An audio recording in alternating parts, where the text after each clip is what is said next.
دیکھیے انتہائی اہم موضوع ہے نماز دین کا ستون ہے۔ اگر ستون کسی بھی عمارت کے کمزور رہ جائیں، ان میں کوئی کمی رہ جائے تو اس پر کھڑی ہونے والی عمارت بہت مشکوک ہو جاتی ہے۔ تو نماز کو جب بھی اس کے تمام فقہی اور اخلاقی مسائل کے ساتھ سیکھنا ضروری ہے۔ دیکھیں علم رکھنے والے اور علم نہ رکھنے والے، قرآن نے بھی کہا کہ کبھی برابر نہیں ہو سکتی۔ مسائل نماز کو جاننے والے، اخلاقیات نماز کو جاننے والے، اور اس کے مقابلے میں وہ افراد کے جو دونوں چیزوں سے واقفیت نہیں رکھتے یا صحیح طور پر واقفیت نہیں رکھتے، ان دونوں اشخاص کی نمازوں کے اجر میں بہت زیادہ فرق ہوگا۔ یہی وجہ ہے کہ پیغمبر اسلام کی وہ حدیث اللہم صلی علی محمد وعلی محمد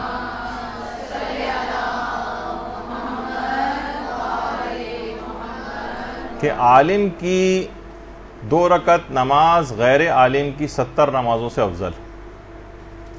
دونوں بعض اوقات ایک ہی طرح سے نماز پڑھ رہے ہوتے ہیں، کوئی خاص فرق نہیں ہوتا ہے، لیکن کوئی عام مومن بھی اگر صحیح طور پر مسائل سے واقف ہے تو اس کی نماز میں اس شخص کی نسبت بہت زیادہ فرق ہو جائے گا اجر و ثواب میں، کہ جو نماز کی اس انداز کی معرفت نہیں رکھتے۔ دیکھیے ہر تمام اعضاء کے اندر تناسب ضروری ہوتا ہے، اور تناسب ہی جسم کی خوبصورتی کی علامت ہوتا ہے۔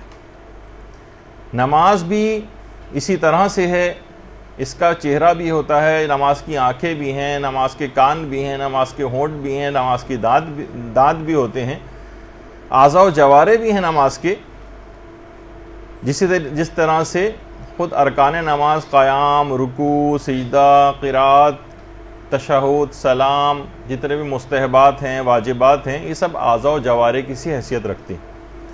ان کی اگر صحیح طرح سے ادائیگی ہوگی تو بارگاہ خداوندی میں یہ نماز قبولیت کے درجے تک پہنچے گی، ورنہ انتہائی بگڑی ہوئی شکل کے ساتھ، غیر متوازن اعضاء کے ساتھ، یا غائب اعضاء کے ساتھ، یا ٹیڑے میڑے اعضاء کے ساتھ یہ خدا کے غضب کا باعث بھی بن سکتی ہے۔ ایسی نمازوں کو پروردگار عالم منہ پہ مار دیتا ہے۔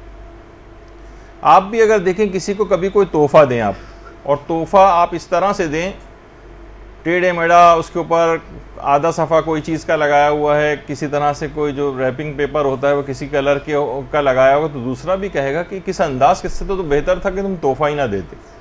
کسی کو آپ کوئی اخبار آپ سے مانگے اور اخبار کو آپ بالکل اس کا کچومر بنا کے اس کے حوالے کریں کہ یہ لیجیے پڑھ لیجیے اخبار کھول کے، تو وہ کہے گا کہ آپ نے کس انداز اور طریقے سے مجھے یہ چیز دی۔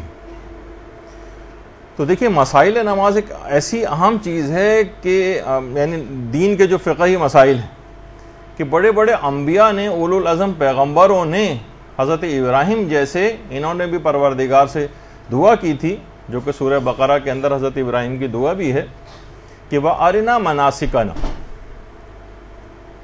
کہ پروردگار ہم کو عبادت اور بندگی کا صحیح راستہ اور طریقہ سکھا دے۔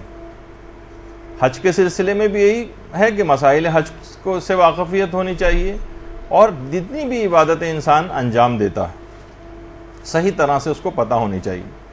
تو تمام مسائل آپ کو سیکھنا ہے، معمولی غلطیاں بھی بعض اوقات اس انداز سے مہلک ثابت ہوتی ہیں۔ دیکھیے تھوڑی سی باریک بینی کے ساتھ مسائل کو حاصل کرنا ہوتا ہے۔ لوگ کہتے ہیں بھائی اس سے کیا فرق پڑتا ہے، تھوڑا بہت تو چل جاتا ہے۔ نہیں، دیکھیے 100 قدم کے فاصلے پر اگر ایک خزانہ ہے اور آپ 90 قدم کے بعد جتنی بھی کھدائی کر لیں گے خزانہ ملے گا نہیں۔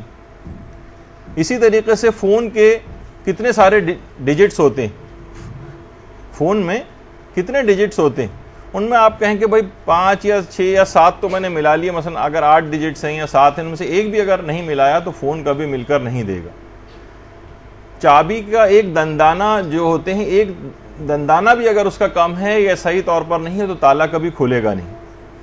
یہی وجہ ہے کہ تفسیر المیزان میں علامہ محمد حسین طباطبائی نے سورہ بقرہ کی آیت نمبر 198 کے ذیل میں، جو سورہ بقرہ کی آیت ہے وَأْتُوا الْبُيُوتَ مِنْ أَبْوَابِهَا،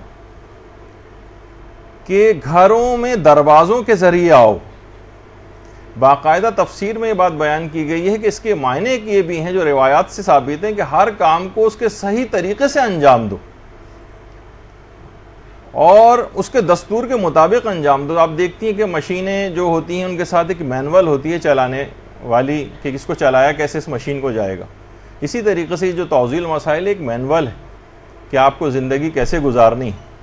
تو تمام مسائل کی اہمیت ہے اور آپ کو چوں چرا نہیں کرنا, جیسے کہ ابھی آگے چل کر کافی ایسی چیزیں آنے والی ہیں درس میں کہ جس پہ بہت سے لوگوں کو اعتراض ہونے لگتا ہے بھئی ایسا کیوں اور ویسا کیوں, اور دین تو بہت آسان ہے, آپ اتنی مشکلات کیوں کھڑی کر رہے ہیں اس میں. آج ہمارا جو درس ہوگا اس ایک لحاظ سے فقط اور فقط سورہ الحمد کی غلطیوں کے اوپر ہے. سورہ الحمد کی 2.25 گھنٹے کی غلطیاں ہیں. 6 آیتوں کا سورہ ہے اور ایک اور ملا لی جائے بسم اللہ تو 7 آیتیں, لیکن غلطیاں اس کے اندر بے شمار ہیں. اچھا, اب تو ایسا کیوں ہے اور ویسا کیوں ہیں, علتیں اور حکمتیں لوگ جو ہیں وہ معلوم کرتے ہیں. تو بہرحال آپ کو علتیں معلوم نہیں کرنی, بس حکم خدا معلوم کرنا ہے اور اس کے اوپر عمل کرنا ہے.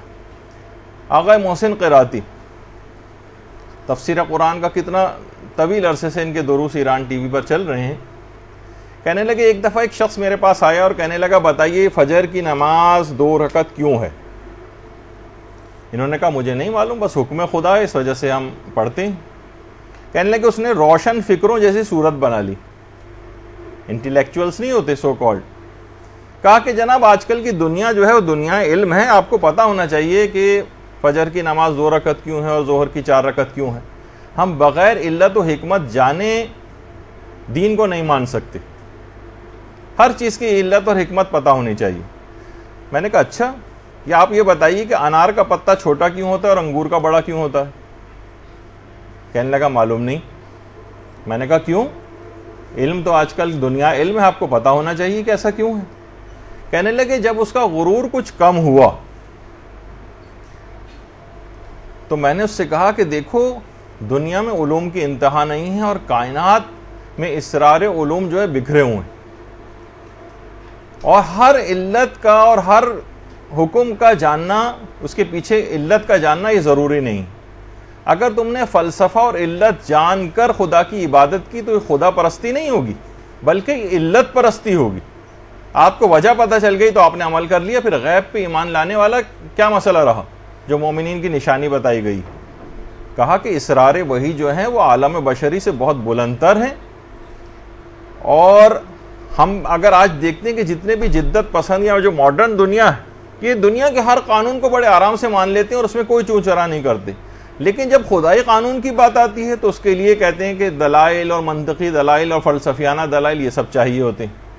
آپ مجتہد عالم کی تقلید کے پابند ہیں, حتیٰ کہ خود مجتہد عالم بھی اپنے فتوے کا پابند ہوتا ہے. خالی یہ نہیں کہ وہ آپ سے ہی عمل کروانا چاہتا ہے, نہیں, خود بھی عمل کرتا ہے اس پر بڑھ کر. فاطمہ طباطبائی جو امام خمینی کی بہو تھی, انہوں نے خود فرمایا کہ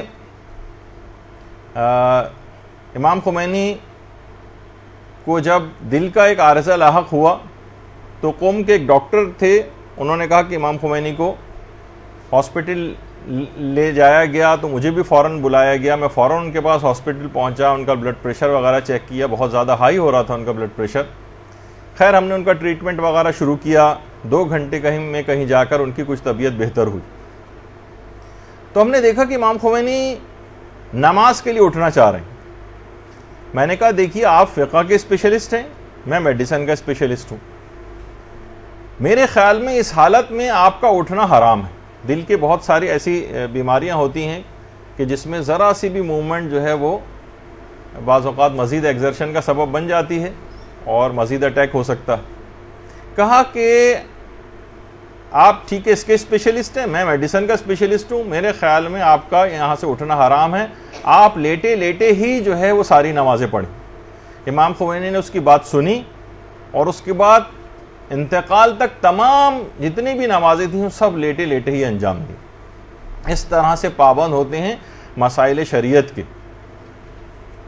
تو صرف اپنے ہی مقلدین کے لیے فتویٰ نہیں ہوتا, خود اپنے لیے بھی ہوتا ہے عمل کے لیے ویسے ہی. یہی وجہ ہے کہ ابان ابن تغلب جو امام کے صحابی تھے وہ فرماتے کہ میں نے مزدلفہ میں امام جعفر صادق علیہ الصلوۃ والسلام کے پیچھے.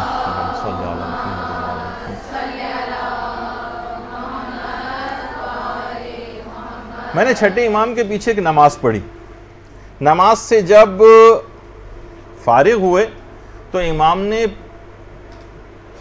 میری طرف رخ کیا اور کہا کہ اے ابان، جو بھی نماز پنجگانہ کو اپنے تمام حدود اور شرائط کے ساتھ پڑھتا ہے اور وقت کا خیال کرتا ہے، تو جب یہ قیامت میں خدا کے حضور پیش ہوگا تو اس کے پاس ایک عہد ہوگا، اللہ اسے اس عہد کے تحت جنت میں داخل کرے گا. امام نے فرمایا کہ جو تمام حدود اور تمام شرائط کے ساتھ نماز پڑھے گا، جو ہم اب یہ ساری ڈسکس کرتے جا رہے ہیں، چھوٹی چھوٹی باریکیاں بھی کہ اپنی نماز کو بہتر کیسے بنائیں، امام نے فرمایا کہ جو شخص بھی اپنی نماز پنجگانوں کو تمام حدود و شرائط کے ساتھ انجام دے گا اور وقت کا بھی خیال کرے گا، قیامت میں اس حالت میں پروردگار عالم کے پاس پیش ہوگا کہ اس کے پاس ایک عہد ہوگا اور پروردگار اس عہد کے نتیجے میں اس کو جنت میں داخل کرے گا. اور جو ان حدود و قیود کا خیال نہیں کرے گا، بس جیسے تیسے نماز پڑھ لے گا مثلا، تو پروردگار کے حضور اس حالت میں قیامت میں پیش ہوگا کہ اس کے پاس کوئی عہد نہیں ہوگا. اب اللہ چاہے گا تو اسے بخشے گا اور چاہے گا تو عذاب دے گا. باقاعدہ شہید ثانی نے اپنی کتاب اسرار الصلاۃ کے اندر بھی اس روایت کو لکھا ہے. تو فقہ کے ساتھ ساتھ یہ بات یاد رکھ لیجئے کہ مسائل فقہ تو حاصل کرنا ہی ہے، لیکن فقہ اس کی اخلاقیات بھی حاصل کرنا ہے، جیسے کہ ہم مسلسل اسی وجہ سے ذرا، ورنہ ہم بہت جلدی بھی اس سلسلے کو ختم کر سکتے تھے، لیکن نماز کی اخلاقیات بھی ساتھ ساتھ رہے. کیونکہ بعض اوقات ہوتا ہے کہ انسان ایک طویل عرصے تک عبادت کرتا ہے، اس کو پتہ نہیں ہوتا کہ کون کون سی چیزیں ایسی ہیں کہ جو میری عبادت کو ضائع کرنے والی. پیغمبر اسلام جب بھی ارشاد فرماتے تھے، درود بھیجیے محمد و آل محمد صلی اللہ علیہ وسلم.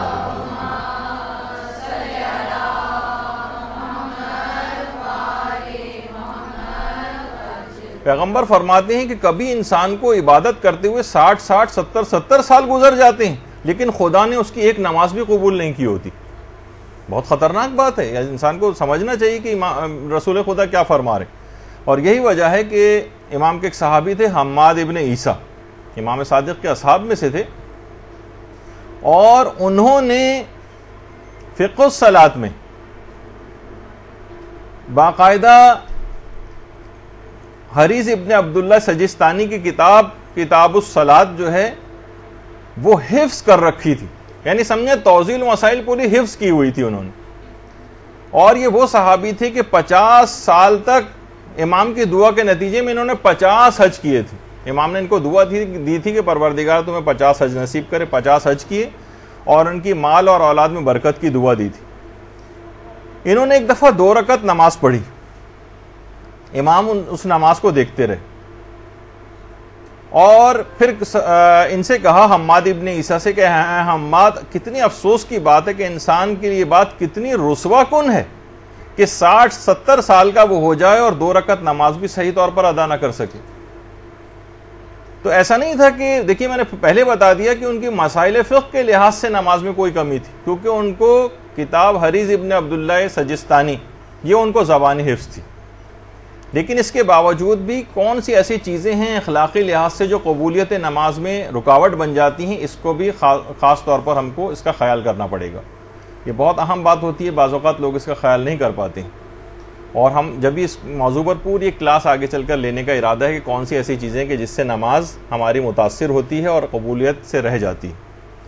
اچھا اب آ جائیے کہ جو کہ اہم ترین، یہ تو تھوڑی سی اہمیت آپ کو بتا دی کہ اب جو ہمارا درس شروع ہوگا وہ آئندہ سارے اس کے اندر مسائل فقہ کا پورشن کافی زیادہ ہو جائے گا، تاکہ آپ کو احساس رہے کہ یہ ایسا نہیں ہے کہ بس آپ کہیں کہ بھائی اس میں تو ہمیں بڑی بوریت ہو رہی ہے، ہمیں اب جلدی جلدی گزر جانا چاہیے. نہیں، غور سے سنیے، ورنہ پھر وہی کہ 60 70 سال گزر جائیں گے اور پتہ چلا کہ 2 رکعت نماز بھی صحیح طور پہ نہ پڑھ سکے. برحمتك يا أرحم الراحمين وصلى الله على محمد وآله الطاهرين.